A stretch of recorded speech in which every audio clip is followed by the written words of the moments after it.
Лиманський котел почав переварювати окупантів. Карта бойових дій. Огляд подій 27-30 вересня. Ситуація довкола колись 22-тисячного міста Лиман на Донеччині доходить до кульмінаційної розв'язки. З одного боку, за наказом Путіна, контингент 20-ї армії РФ залишається в Лимані та його околицях до останнього, а з іншого ЗСУ вже практично оточили місто з усіх боків та залишили привідчиненою кришку казана через дорогу Лиман-Кремінна. Замість того, щоб утікати через цю поки що актуальну шпарину, як це русня зробила в Ізюмі, вони навпаки регулярно надсилають по цій дорозі смерті підкріплення. Частина з нього не доїжджає, а частина поповнює кількість інгредієнтів у лиманському котлі. За останні кілька днів ЗСУ змогли суттєво затягнути зашморг навколо Лимана. Зокрема, з південно-східного боку наші воїни деокупували містечко Ямпіль, підійшли з півдня до околиць села Торське та максимально наблизилися до дороги на Кремінну, взявши її під вогневий контроль.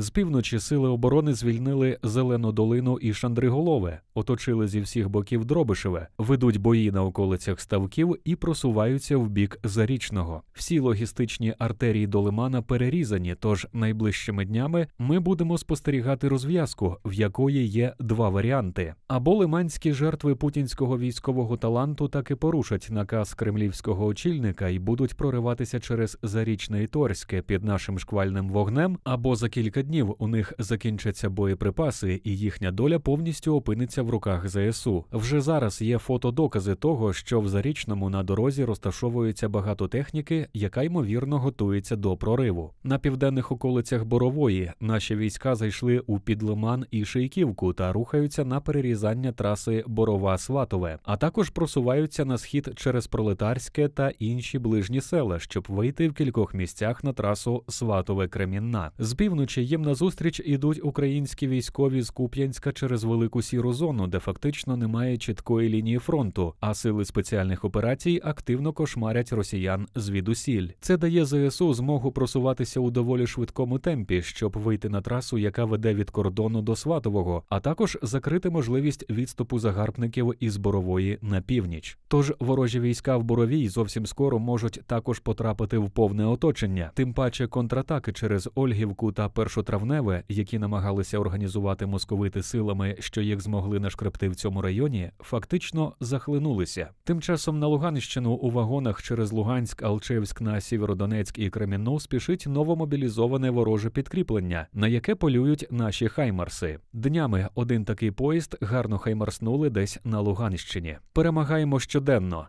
Смерть ворогам!